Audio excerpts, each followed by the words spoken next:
अभी आदरणीय मुख्यमंत्री जी से हम लोगों ने आग्रह किया, सोमवार को बजट आने वाला है और हम लोगों ने आग्रह किया है कि दलित समाज के बच्चे जो पढ़ने के लिए जाते हैं उनको बहुत कम पैसा मिलता है। अभी जितना पैसा मिल रहा है इसको बजट में हम लोगों ने मुख्यमंत्री जी के आदेश के बाद इसको दुगना करने का निर्णय लिया है। बात मेरे भाइयों, बड़ी चर्चा है, सब लोग कहता है शेड्यूल कास्ट के लोग बड़ी आगे बढ़ गया है। हम कहना चाहते हैं क्लास 4 की बात छोड़ दीजिए, क्लास 3 की भी बात छोड़ दीजिए, क्लास 2 और क्लास 1। आज हिंदुस्तानी अवाम मोर्चा द्वारा आयोजित पटना के ऐतिहासिक गांधी मैदान में दलित समागम कार्यक्रम का आयोजन किया गया है। इस कार्यक्रम में बिहार के लोकप्रिय मुख्यमंत्री आदरणीय श्री नीतीश कुमार जी भी आए और अभी मंच पर हम लोग के पार्टी के संरक्षक, बिहार के जन जन के नेता, गरीबों के नेता, बिहार के पूर्व मुख्यमंत्री और हिंदुस्तानी अवाम मोर्चा सेकुलर के संरक्षक, भारत के केंद्रीय मंत्री आदरणीय श्री जीतन राम मांझी जी, मंच पर उपस्थित बिहार के लोकप्रिय उप मुख्यमंत्री आदरणीय श्री सम्राट चौधरी जी, मंच पे उपस्थित कैनाल मैन श्री लंगी भुइया जी जो इमामगंज के रहने वाले हैं और कैनाल बना करके सिंचाई और उस क्षेत्र में पटवन का काम करने हैं, और मंच पर उपस्थित सभी माननीय विधायक, हम पार्टी के सभी गण्यमान्य नेता, प्रबुद्ध कार्यकर्ता, मीडिया के सभी भाई बंधु, दलित भाई बंधु, गरीब भाई बंधु, युवा साथी, क्रांतिकारी नेता, सभी को मैं जय भीम, सभी को प्रणाम, नमस्कार, जय भीम। साथियों, समय ज्यादा नहीं है, लोग जाने और जा रहे हैं। आप सब ने जितनी बड़ी संख्या में इस गांधी मैदान में उपस्थित होकर के हम सबका मान सम्मान बढ़ाया है, निश्चित तौर पर हम कभी उसको भूलेंगे नहीं और आपके हक और अधिकार के लिए हमेशा लड़ते रहेंगे। साथियों, हम पार्टी आपके लिए हमेशा लड़ता रहेगा, आपके अधिकार के लिए आपकी आवाज हम पार्टी बनेगा। साथियों, आज ये पटना के गांधी मैदान एक तवारीख लिखेगा, एक इतिहास लिखेगा कि कोई लोग विपक्षी पार्टी बोल रहे थे कि यहाँ पर कोई 15,000 भी भीड़ नहीं आएगी और रात से ही जन सैलाब उमड़ा, लोग आ रहे हैं, लोग जा रहे हैं। ये दर्शाता है जीतन राम मांझी जी के एक आह्वान पर आज भी दलित समाज आगे बढ़ने के तैयार है, लड़ने के लिए तैयार है। साथियों, तो साथियों, मैं आज ज्यादा नहीं बोलूंगा, मैं इतना ही कहना चाहता हूं कि जो लोग इस कार्यक्रम को सफल बनाने में अपनी मेहनत किए हैं, रात दिन एक कर दिए, मैं अपने सारे कार्यकर्ताओं को, अपने सारे नेताओं को, अपने सभी विधायकों को धन्यवाद देना चाहता हूं कि आप सबकी मेहनत से, आप सबकी मेहनत रंग लाई। एक एक कार्यकर्ता हमारा हर तरह से मदद किया, चाहे अंशदान हो, श्रमदान हो, चाहे मेहनत करने की बात हो, रात में जागने की बात हो, सबने जाग करके इस कार्यक्रम को सफल बनाया। और एक कार्यक्रम इस बात की गवाही देगा कि लोग कहते हैं कि गरीब एक नहीं है, गरीब खंडित है। एक गांधी मैदान में इतनी जो भीड़ जुटी है, इस बात का इतिहास गवाही देगा, इस बात की गवाही देता है कि दलित टूटा हुआ नहीं है, दलित बिखरा नहीं है, सब बाबा साहब भीमराव अम्बेडकर जी के सब संविधान के अंदर है और सब एक होकर के एनडीए को मजबूत करेगा। और एनडीए को हम लोग मजबूत करके, क्योंकि एनडीए से ही हमारा विकास होना है। जिस तरह से बिहार में आदरणीय माननीय मुख्यमंत्री श्री नीतीश कुमार जी सुशासन का राज चला रहे हैं, केंद्र में आदरणीय प्रधानमंत्री जिन्हें जिस तरह से बिहार को सौगात देने का काम किया है, दलितों के प्रति उनका जो प्रेम है, इस प्रेम के लिए हम लोग ने दलित समागम बुलाया है और आज हमारे डिप्टी सीएम हम लोग के बीच में है। इस बात का सबूत है कि एक शॉर्ट नोटिस पर हमारे बीच में आए हैं, दलितों के प्रति इनका कितना प्रेम है। मैं इनको भी धन्यवाद देना चाहता हूं और एक जोरदार ताली से इनका स्वागत किया। साथियों, आदरणीय सम्राट चौधरी एक उभरते हुए नेता हैं, बिहार के भविष्य हैं और निश्चित तौर पर बिहार इनकी ओर देख रहा है साथियों, तो मैं भी इनको शुभकामना देता हूं और मैं कहना चाहता हूं, आप एकजुट हो जाइए और अपनी ताकत को बूथों पर दिखाइए। जो चुनाव आने वाला है 25 में साथियों, वहां पर हम अपनी ताकत दिखाएंगे और पूरी मुस्तैदी के साथ खड़े रह करके 243 सीट पर हमारी सेना, जो आज इस सेना यहाँ पर उपस्थित है, उस सेना लड़ाई लड़ेगी ना। तो वैसे इसी के लिए दलित समागम बुलाया गया है कि सब दलित एक हो जाओ, कोई जात पात नहीं, कोई कुछ नहीं, एक दलित है, अनुसूचित जाति और जनजाति। और यहाँ पर हमारे महादलित के जो 18 जातियां हैं, उनके भी सारे प्रमुख यहाँ पर उपस्थित हैं। कोई नहीं कह सकता है कि ये किसी समाज का, एक जात का एक समागम है, एक दलित समागम है। और यहाँ से जो मैसेज निकल के जाएगा, पूरे राज्य में एक नई ऊर्जा देगा, दलितों में नई उत्साह देगा। और दलित जिस दिन एक हो जाएंगे, हमारी जनसंख्या इतनी है कि हम जो 225 का नारा जो है हमारे एनडीए सरकार का, उससे ज्यादा हम जिता करके एनडीए को और मजबूत करेंगे। हम पार्टी एक एक बूथ पर मजबूत करेगा साथियों, मजबूत करेंगे ना। चलिए, इन बातों के साथ आप सबको बहुत बहुत धन्यवाद, क्रांति सलाम, नमस्कार, जय भीम साथियों। बहुत बहुत धन्यवाद राष्ट्रीय अध्यक्ष जी। साथियों, अब बस 2 नेता रह गए हैं जिनका संबोधन होना है, तो हम अब बुलाना चाहेंगे बिहार के लोकप्रिय उप मुख्यमंत्री श्री सम्राट चौधरी जी की आए और सभा को अपना मार्गदर्शन दें। सम्राट चौधरी जिंदाबाद, सम्राट चौधरी जिंदाबाद।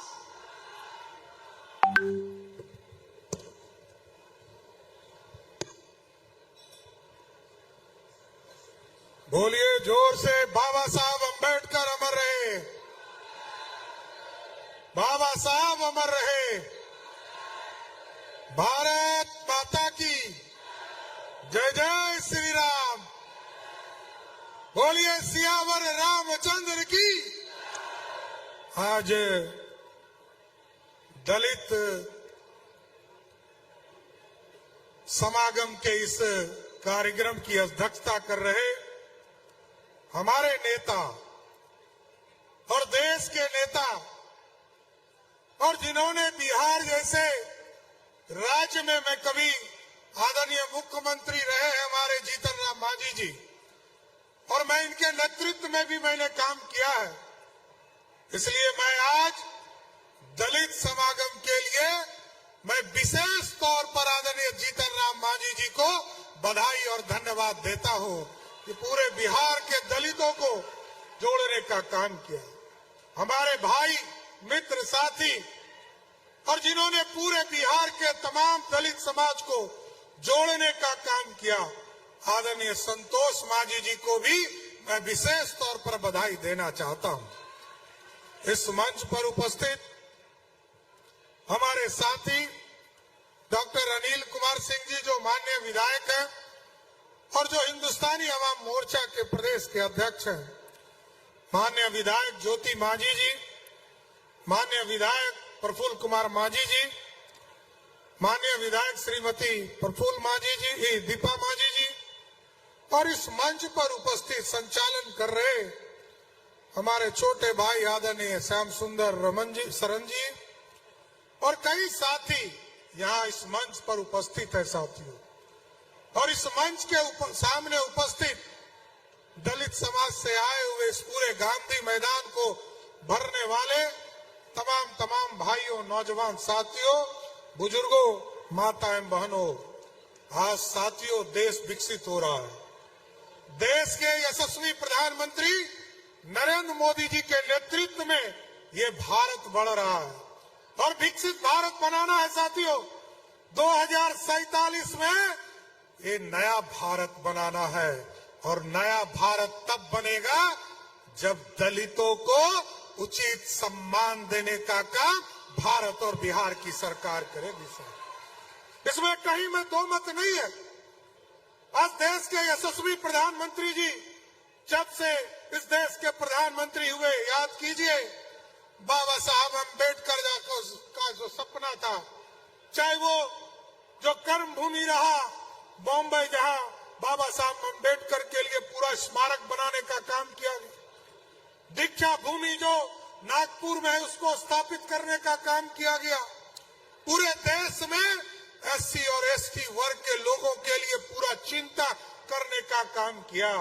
लोग कहते थे हम सेकुलर हैं, लेकिन याद कीजिए साथियों, इस देश का भारत का अंग कश्मीर था, जहां कोई आरक्षण नहीं था। मोदी जी आए तो वहां भी आरक्षण देने का काम मोदी की सरकार ने किया है साथियों। और आज यहां पर तो आप देखे हैं 2005 के पहले कोई आरक्षण नहीं था। आदरणीय मुख्यमंत्री नीतीश कुमार जी जब 2005 में आए, जीतन राम मांझी जी सरकार में मंत्री बनकर आए, तब जो है पंचायती राज में आरक्षण की व्यवस्था हुई साथियों। और इस देश में जब जब आरक्षण रहा है साथियों, याद कीजिए बाबा साहब भीमराव अम्बेडकर जब इस देश में संविधान सभा की व्यवस्था थी, 1950 में जब संविधान बाबा साहब अम्बेडकर बना रहे थे, तब भी जनसंघ उनके पीठ पर खड़ा होकर डॉक्टर श्यामा प्रसाद मुखर्जी उनके खड़े थे। और इस देश में दलितों के बिना कुछ नहीं हो सकता है साथियों। और भगवान राम को भी एक युवराज राम से भगवान बनाने का काम किसी ने किया था तो माता सबरी ने किया था। यदि माता सबरी के जूठे बैर नहीं खाए होते तो भगवान राम नहीं कहलाते। इसलिए जातियों, इस देश की अर्थव्यवस्था को खड़ा करना है, आपको पढ़ना पड़ेगा, आगे बढ़ना पड़ेगा। और आपके बिना यह देश नहीं बढ़ सकता। देश का 20% आबादी आप हो, और बिहार में भी आपकी आबादी लोग कहते थे 16% है, लेकिन जब नीतीश कुमार जी ने 2022 में आपका जातीय जनगणना किया तो 16 से बढ़कर दलित समाज 20% से अधिक पूरे प्रदेश में हो गया साथियों। और आप जान लीजिए साथियों, अभी आप 36 सीटों पर बिहार में चुनाव लड़ते हैं, दलित समाज के लोग लड़ते हैं, लेकिन जैसे ही आपका आरक्षण बढ़ेगा और 2029 का चुनाव आएगा तो आपको जानकर आश्चर्य होगा कि आज 36 लोग एमएलए होके आते हैं तो 70 लोग एमएलए बनकर दलित समाज से आने का काम करेंगे साथियों। और हम लोग जब सरकार में आए साथियों, 28 जनवरी 2024 को जब हम लोग सरकार में आए साथियों, तो हम लोगों ने कई फैसले लिए जिसके माध्यम से दलित समाज के लोगों को मुख्य धारा में लाने का प्रयास किया जा रहा है। अभी हमारी बहनें, हमारी जो दलित समाज की बहनें थी, उनके लिए जिला में कोई स्तर पर कोई व्यवस्था नहीं था कि हॉस्टल में रहकर पढ़ सके। तो आदरणीय नीतीश कुमार जी के नेतृत्व में हम लोगों ने फैसला लिया, सावित्री बाई फूले के नाम पर सभी 38 जिले में एक छात्रावास बनाने का काम नीतीश कुमार की सरकार करेगी साथियों। और जिसमें सिर्फ दलित बहनें हमारी पढ़ाई कर पाएगी। इसके साथ साथ कई योजना चल रही है।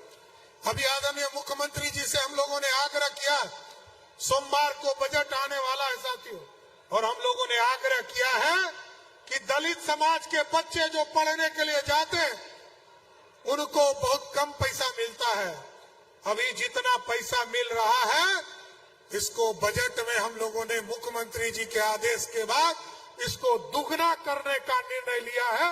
आज जितना मिल रहा है उससे दुगना पैसा हमारे दलित के छात्रों को देने का काम नीतीश कुमार की सरकार करेगी साथ। इसलिए साथियों, मैं आपके नेता को धन्यवाद देना चाहता हूं, बधाई देना चाहता हूं। अभी हमारे आदरणीय जीतन राम मांझी जी के नेतृत्व में बिहार बढ़ रहा है। ये लगातार नेता के तौर पर जितने मुद्दों को उठाने का काम किया है वो आगे बढ़ रहा है। इसलिए मैं आज दलित समागम के माध्यम से जरूर आश्वस्त करना चाहता हूं, संतोष मांझी जी हमारे भाई हैं और जिस तरह पूरे बिहार के दलितों को जोड़कर यहाँ लाने का काम किया है, सबको बुलाने का काम किया है, सबको जोड़ने का काम किया है, हम जरूर आश्वस्त करते हैं कि दलित समाज के किसी भी कष्ट में यदि हम लोगों को आपके पसीने में यदि हमको खून भी देना पड़े तो सम्राट चौधरी कभी पीछे हटने का काम नहीं करेगा साथ। इसलिए संतोष जी को और आदरणीय हम लोगों के नेता आदरणीय जीतन राम मांझी जी को मैं फिर से धन्यवाद देता हूं कि बाबा साहब अम्बेडकर के सपनों को आप पूरा करने का काम कीजिए। बहुत बहुत धन्यवाद। बहुत बहुत धन्यवाद माननीय उप मुख्यमंत्री जी। साथियों, अब वो घड़ी आ गई है जिसके इंतजार में हम सब थे।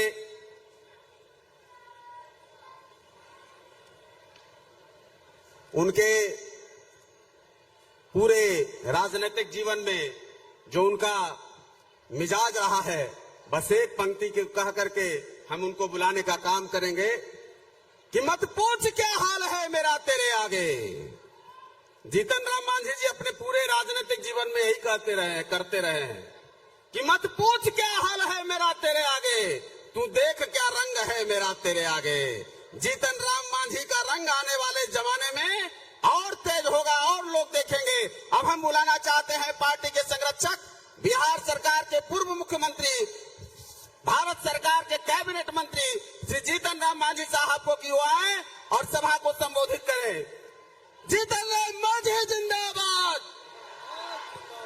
जीतन मांझी जिंदाबाद, जिंदाबाद जिंदाबाद, जीतन मांझी जिंदाबाद, जिंदाबाद जिंदाबाद। जीतन रही है आंधी है, बिहार का यह गांधी है।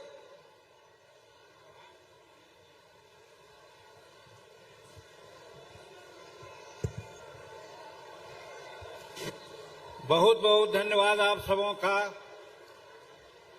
और आज गांधी मैदान के ऐतिहासिक धरती पर पाटलिपुत्र के जमीन पर जो हिंदुस्तानी अवाम मोर्चा सेकुलर के द्वारा दलित समागम समारोह हो रहा है, उसकी अध्यक्षता डॉक्टर संतोष कुमार सुमन जी कर रहे हैं। संचालन बहुत सलीके से, बहुत अच्छा से कर रहे हैं श्री शंकर मांझी जी, श्री श्याम सुंदर जी। उपस्थित हुए आपके सामने माननीय मुख्यमंत्री बिहार सरकार, और आप कह सकते हैं कि ये जो समागम है हिंदुस्तानी अवाम मोर्चा सेकुलर के माध्यम से है। हो सकता है इसके चलते भी, चूंकि एनडीए की ये बैठक नहीं है, वो आए आपको आशीर्वाद दे करके चले गए। अभी उपस्थित हैं हमारे सम्राट चौधरी जी, माननीय उप मुख्यमंत्री बिहार, जिनके बारे में सब लोग जानते हैं, और डॉक्टर अनिल कुमार जी जो माननीय विधायक हैं, ज्योति देवी जी, प्रफुल्ल मांझी जी, दीपा कुमारी जी और लौंगी भुइया। आप लोग जानते हैं इतिहास है बिहार का। बिहार का भुइया समाज एक से एक करतब करके दिखला रहा है। पर्वत पुरुष दशरथ मांझी जी 22 वर्षों से अधिक समय लगाकर पर्वत का सीना को चीरा, पर्वत पुरुष का नाम आया। हालांकि कि भारत रत्न की उपाधि के लिए हम लोग मांग कर रहे हैं, अभी तक नहीं मिला, मिलना चाहिए उनको। उसी क्रम में हमारे लौंगी भुइया जी हैं, जिनको कैनाल मैन हम लोग कहते हैं, 7-8 किलोमीटर कैनाल अपने फावड़ा से और ये से बकरी चलाने के क्रम में जाते जाते कई एक सड़कों में बना करके उन्होंने बना दिया है।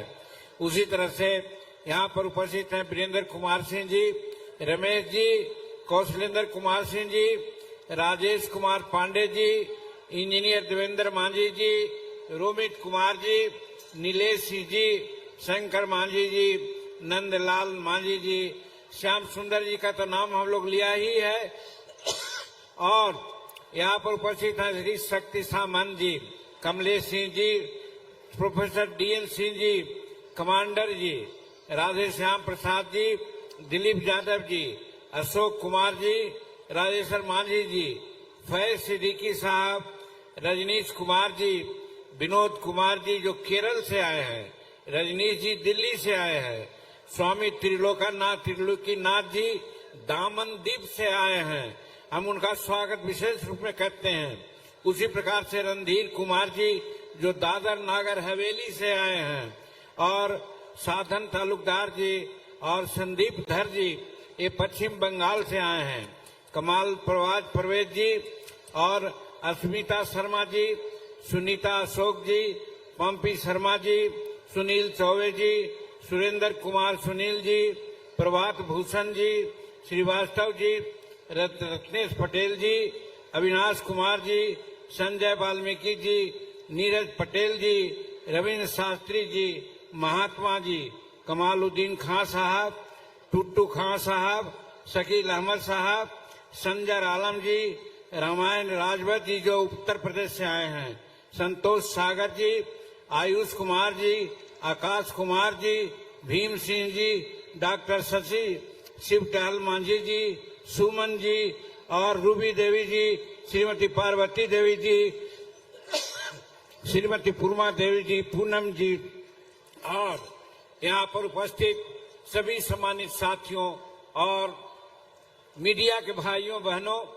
और यहाँ पर उपस्थित घंटों से हम लोग की बात सुनने के लिए आए हुए नौजवान साथियों, बच्चों, महिलाओं और अन्य समागत सज्जन, एक बात हम अभी कहना चाहते हैं। आप लोग बिहार के कोने कोने से अपना समय बर्बाद करके हम लोगों के सुनने के लिए आए हैं। थोड़ा धैर्य आप लोग रखते, ये थोड़ा अच्छा नहीं लग रहा है। बाहर के लोग आएंगे, हमारी एकता के लिए हम आए हैं, हम एकता प्रदर्शित करने के लिए आए हैं। अगर आप जा रहे हैं तो हम समझते हैं कि लोग के दिल में यही आएगा कि लोग भाड़े पर आए हैं और चले गए हैं। इसलिए हम आह्वान करते हैं कि आप समागम में आए हैं, दलित समागम में आए हैं, तो सबों की बात सुन करके जाइए और सुनिए ही नहीं, उसको अमल कीजिए ताकि आगे आने वाला राजनीति में आपको फायदा हो। आज दलितों की समस्या अनेक है, सब कोई जानते हैं। आप कटोरा लेकर के घूमते हैं, लेकिन आज दलित की बात कहने के लिए, सुनने और सुनाने के लिए आए हैं तो आप जल्दीबाजी कर रहे हैं। ये अच्छी बात नहीं है। इसलिए जाने वाले सभी भाइयों को कहना चाहते हैं, हम लोग 5 बजे तक नहीं रखने जा रहे हैं, 3 बजे तक नहीं रखने जा रहे हैं, मात्र आधा घंटा, पौन घंटा में आप लोगों को छोड़ेंगे। इसलिए जो जहां हैं, काफी संख्या में आए हैं, कहने की कोई जरूरत नहीं है, लेकिन एक साथ आप नहीं दिख रहे हैं, ये हमारे समागम में थोड़ा सा खलल लगता है, ऐसा हमको लगता है। इसलिए अभी भी अनुरोध है कि जो जहां हैं आप लोग आइए और हम लोगों की बात, और सबसे बड़ी बात है अभी हम प्रस्ताव पास करने वाले हैं। क्या प्रस्ताव पास करने वाले हैं? आप गांव घर में जाइएगा तो लोगों को सुनाइए और उसके आधार पर राजनीतिक निर्णय लेने की जरूरत है। बाबा अम्बेडकर ने कहा था कि राजनीति एक चाबी है और विकास एक ताला है। यदि चाबी आप हाथ में नहीं लीजिएगा तो ताला नहीं खुलेगा। आज तक यही स्थिति है आपकी, आप चाबी नहीं पकड़ पाए हैं, राजनीति पर आपका पकड़ नहीं है, इसीलिए आज आप कटोरा लेकर के घूम रहे हैं।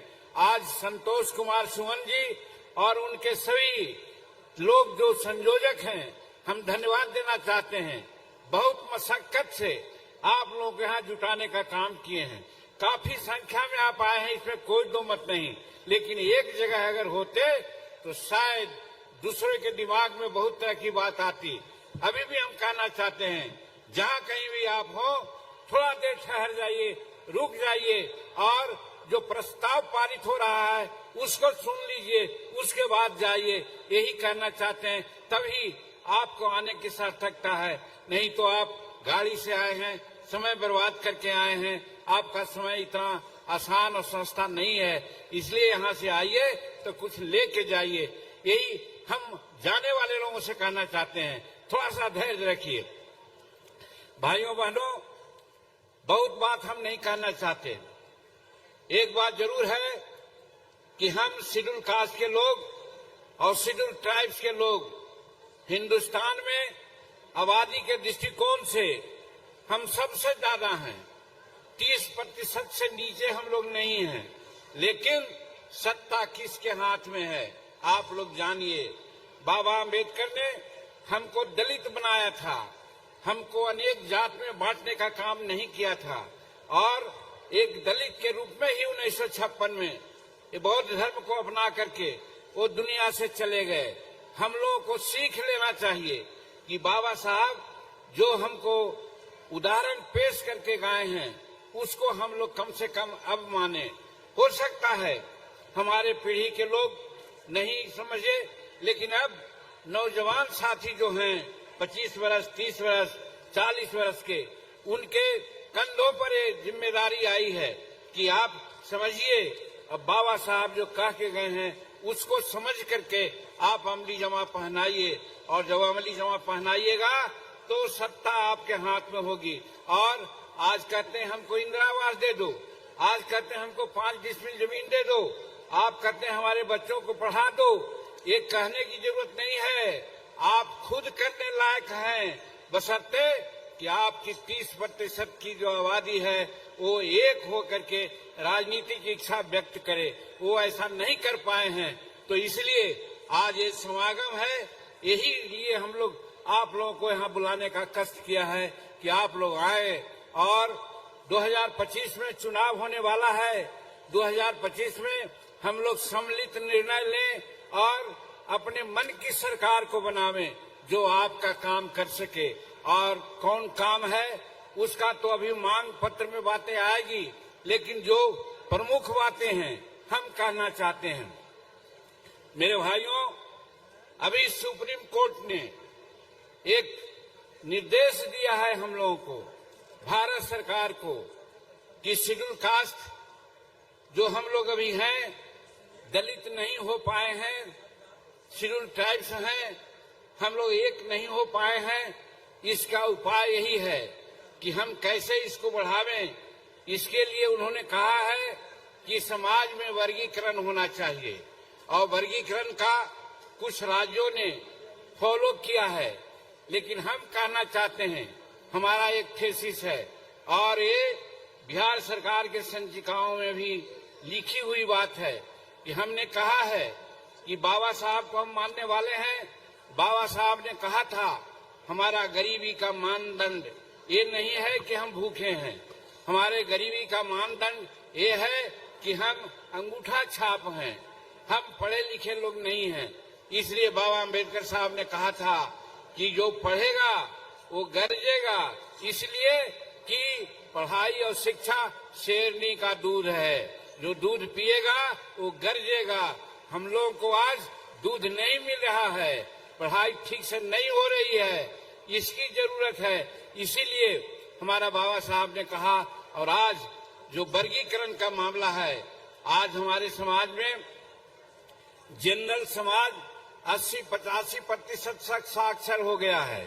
हमारा शेड्यूल कास्ट का समाज 30%, 32% के आसपास हो गया है साक्षर।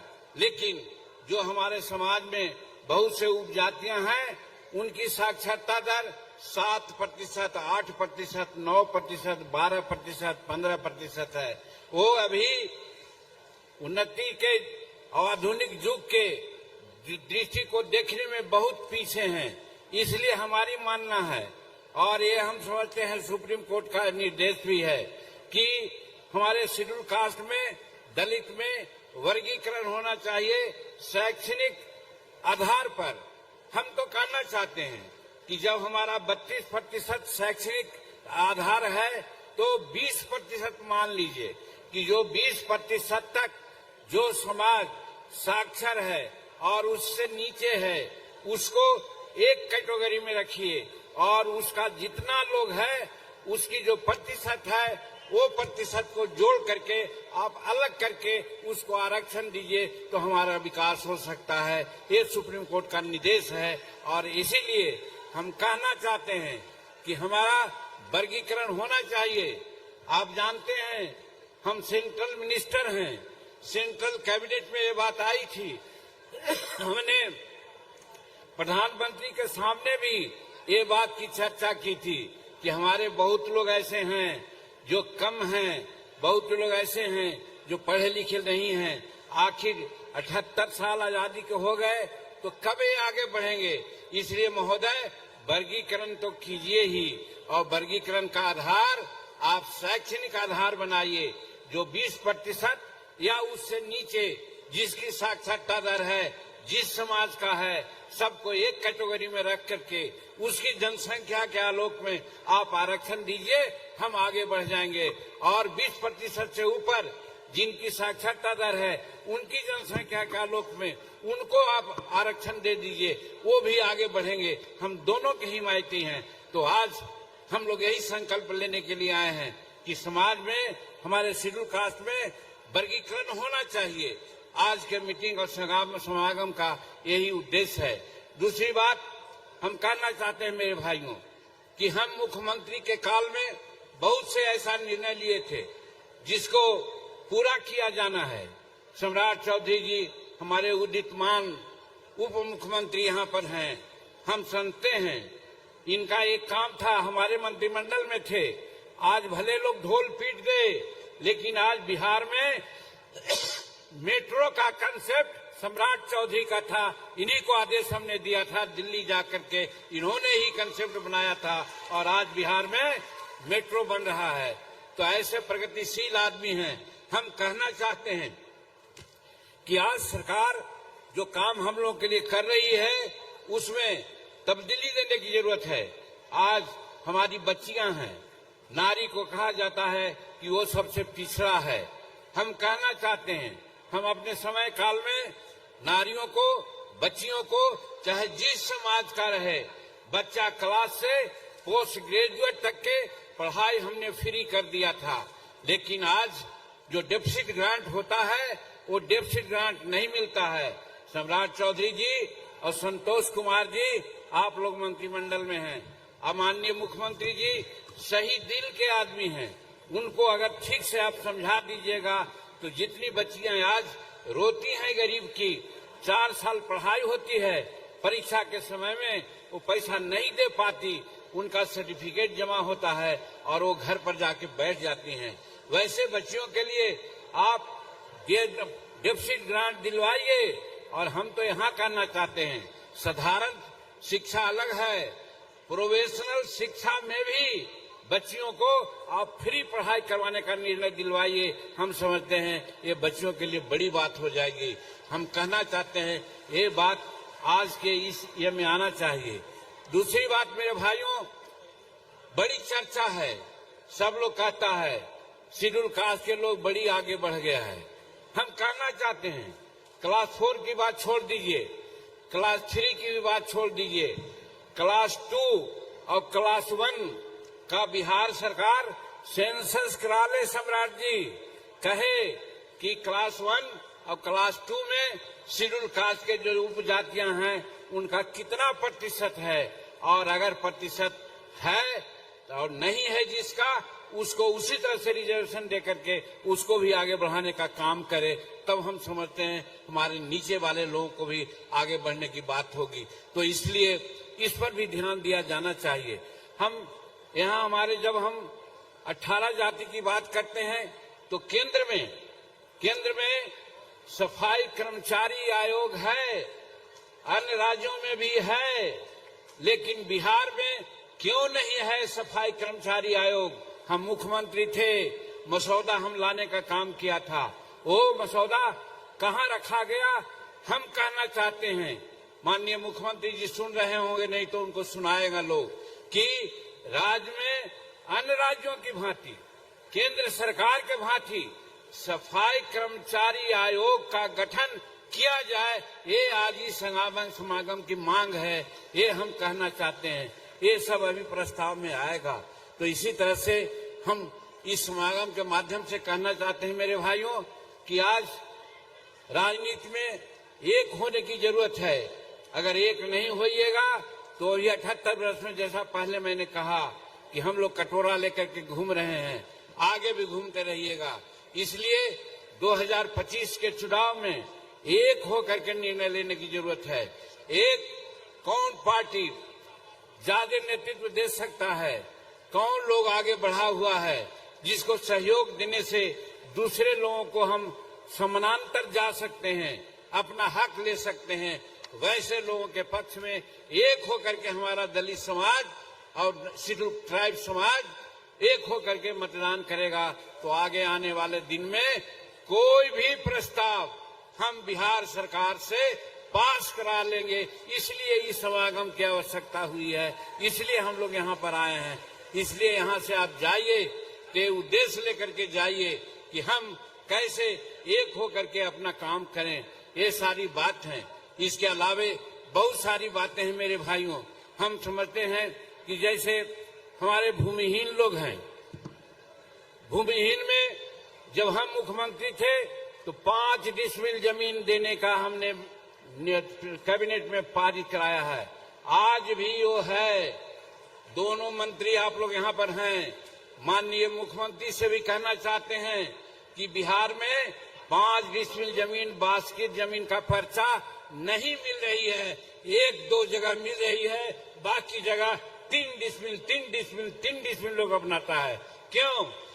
हम आज मांग करना चाहते हैं इस समागम के माध्यम से कि आप 5 डिसमिल जमीन हमारे शेड्यूल कास्ट के लोगों को आप दीजिए, बाकी जमीन का पर्चा दीजिए। और बिहार सरकार उस तर्ज पर जैसे केंद्र सरकार और दूसरे राज्य के लोग बनाता है मकान, उस प्रकार का मकान बना के दीजिए। यहाँ मकान बनाने की जो तरीका है बहुत गलत तरीका है। 1 कोठी बना देते हैं, 2 कोठी बना देते हैं, उससे काम नहीं चलता है। आप 2-3 कोठी बरामदा के साथ किचन दीजिए, शौचालय दीजिए। इस तरह का अगर आप बना के देते हैं अच्छा मकान जो आज 21वीं शताब्दी में हमारे रहने लायक है, तब समझा जाएगा कि आप दलितों के प्रति कुछ सोच रखते हैं। तो ये भारत सरकार से भी कहा है, आपसे भी कहते हैं कि आप देते हैं तो ठीक से हमको आवाज दीजिए जिसमें हम रह सकेंगे। इसलिए ऐसा 5 डिसमिल जमीन की व्यवस्था कीजिए और मकान ठीक बनाइए। और उसके अलावा बहुत काम नीतीश कुमार जी ने किया है। प्रधानमंत्री जी भी यशस्वी हैं, भारत को आगे बढ़ाने के लिए अनेकों काम कर रहे हैं। आज हम तीसरी अर्थव्यवस्था होने की स्थिति में आए हैं। आज 2047 में विकसित भारत की कल्पना प्रधानमंत्री जी ने किया है और जरूर होगा। लेकिन हम बिहार में कहना चाहते हैं कि आज बिहार में जमीन में भूमि सुधार में काम नहीं हो रहा है। और वो इसका है कि आज यहाँ 17 लाख एकड़ जमीन है और जमीन संपुष्टि का मामला आया है तो 5 या 6 लाख एकड़ ही हुआ है। अगर सभी जमीनों का डिमांड संपुष्टि अब करा देते हैं और यहाँ के लोगों को बास देते हैं तो यहाँ 11 लाख या 12 लाख लोग हैं जिनको भूमि नहीं है। सबको 1-1 एकड़ जमीन मिल जाएगी। एक बात। और दूसरी बात महोदय कहना चाहते हैं, आपने जो भी जमीन दी है, चाहे बास्केट का दिया है या आप परमाना से दिया है, हमने असेंबली में भी कहा है, हमारे माननीय मुख्यमंत्री नहीं समझ सके, इसलिए कुछ उस समय नहीं कुछ बातें हुई। मैं कहना चाहता हूं कि आज जितने जमीन भी आप परमाना में दिया है, पर्चा में दिया है, 80% जमीन बेकब्जा में है, दूसरा लोग कब्जा कर लिया है। उसको अभियान चला करके आप छुड़वाइए, अतिक्रमण से हटाइए उन लोग को। ये काम आप कीजिए। ये हमारा समागम का ये है। हमारा गंदी बस्तियों में रहने वाले लोग हैं, उनका निवास की भी व्यवस्था किया जाए। इस तरह से अनेकों काम है जो आप कर सकते हैं। हम विशेष रूप में अपने समागम में आए हुए नौजवान साथियों को कहना चाहते हैं, हर संभव हर बात है। बाबा साहब ने कहा था, सुन लो मेरे अंबेडकर भाई, अंबेडकर जी को चाहने वाले, अंबेडकर साहब ने कहा था, बांटो, कोई चिंता नहीं, लेकिन अधिकार लेने के लिए एक हो जाओ। ये बाबा अंबेडकर ने कहा था। आज उसकी जरूरत है, आज उसकी जरूरत है। आज बाबा साहब को तुम नहीं चाह रहे हो, भुला गए हो, इसके लिए आज 78 साल में भी कटोरा लेके घूम रहे हो। इसलिए बाबा अंबेडकर साहब की वो बात कि आपस में बटे रहो, कोई बात नहीं, जुटने का प्रयास करो, लेकिन अधिकार जहाँ लेने का मामला हो वहाँ एक हो जाओ। जैसे आज दलित समागम के माध्यम से एक होने का प्रयास किया है। इसको चालू रखो, सत्ता तुम्हारे हाथ में आएगी, तुम जो चाहोगे करवा लोगे। यही आज का संदेश है। ऐसे बहुत सारी बातें हैं, समय हो गया है, ज्यादा रोकना नहीं चाहते हैं और प्रस्ताव भी आपके सामने आने वाला है। सिर्फ और सिर्फ एक ही बात कहते हैं कि बाबा साहब ने जो रास्ता दिखलाया है, संत रैदास जी ने कहा है कि जात पात पूछे नहीं कोई, हरि के भजय सो हरि के होई। हरि का भजन का मतलब जो काम करने वाला है, एक साथ भगवान को मानने वाला है, वो ही सब अच्छा होता है। इसलिए हम लोग एक होकर के काम करो। वर्क ही पूजा है, वर्क इज वर्शिप, सबने कहा है, और काम ही पूजा है। उसको निश्चिंतता से काम करके आगे बढ़ोगे तो हम समझते हैं हमारा तुम्हारा विकास संभव है। यही नौजवान साथियों को आज हम संदेश देना चाहते हैं और इस समागम का यही संदेश लेकर के जाओ कि 2025 का चुनाव में, तो कि पहले तक तो तुम बटा रहा, हमको ये याद आती है एक बात कि 4 गज 24 गिरा, अंगुल अष्ट प्रमाण, एते पर सुल्तान खड़ा है, मत चूको चौहान। और तबर बार चूका तो दुर्गति हुई देह की देश की, अबर बार चूकोगे तो दुर्गति होगी देह की। चंद्रवरदाई का एक कथन कह करके कि मत बटो, बटने के साथ तुम्हारे साथ नाइंसाफी हुई है, और अगर एक हो करके चलोगे तो तुम्हारे सत्ता तुम्हारे हाथ में होगी। यही कह करके हम बहुत बहुत धन्यवाद देते हैं संतोष जी और लोक आयोजकों को जो आज दलित समागम की बात की है, उनको हम धन्यवाद देना चाहते हैं और कहना चाहते हैं कि जो प्रस्ताव है उसको पढ़ करके सब लोगों से पारित करवाइए और बिहार सरकार और भारत सरकार को आप दीजिए। हम समझते हैं कि आपका काम होगा। इन्हीं चंद शब्दों के साथ बहुत बहुत धन्यवाद, बहुत बहुत शुभकामनाएं।